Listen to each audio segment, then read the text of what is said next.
So guys, have you ever wanted something so bad, but reality kicks in and you realize, oh, wait a minute, I have to go back to my old life?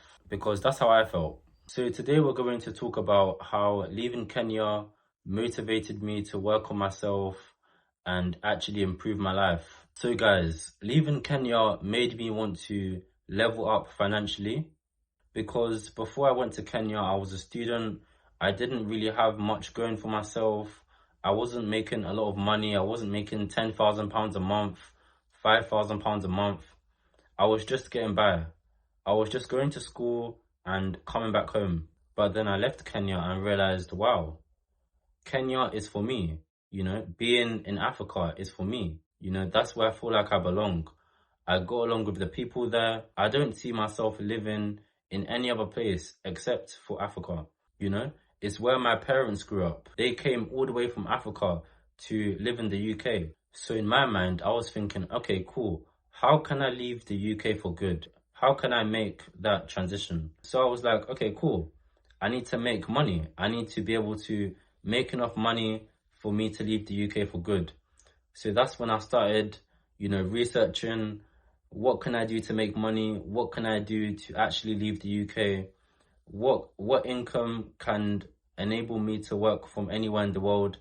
So that's when I came across YouTube. I didn't really know much about YouTube. I'm doing it to help people.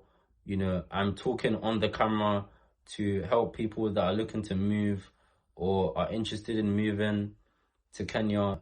Of course, I want to make money. Of course, I eventually want to turn YouTube into a full-time career. But I also want to help people as well that's in my position, because the thought of me going back to the UK, going back to reality, doing things that I don't like, whether that be my job or the people that I hang around with, I just don't fit in. I was not happy with my situation. I was not happy working a job I didn't like.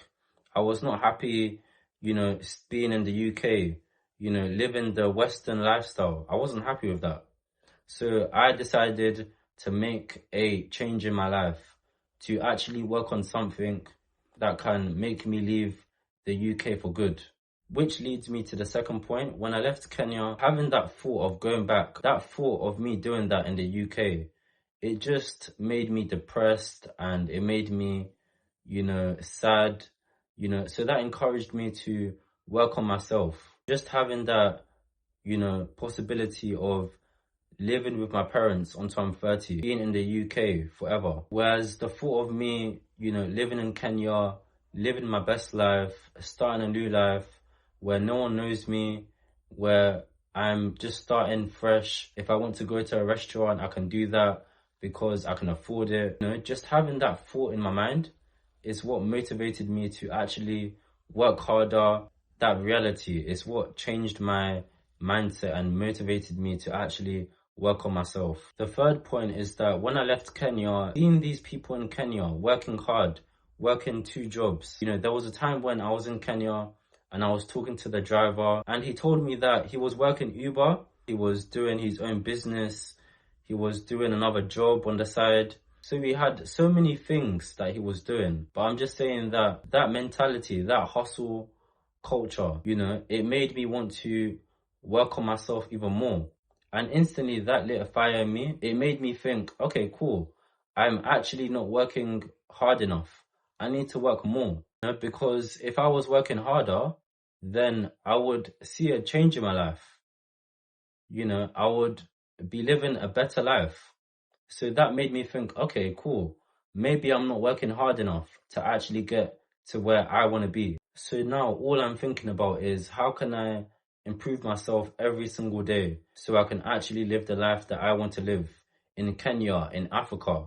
So finally, leaving Kenya made me realize that I was taking the UK for granted. In the UK, we have access to Wi-Fi everywhere we go. It's not like Nairobi where you have Wi-Fi in Nairobi, but if you go to the village, you don't have any Wi-Fi. We also get paid a lot as a student, Sometimes I'm seeing so many students waste their money on things that they don't actually need, wasting it on shopping, when they can use that money to actually invest to actually build a life for themselves outside of the UK. If you have any questions or if you've gone through what I've gone through, make sure to subscribe. Also, make sure to leave a comment down below and like the video. Peace.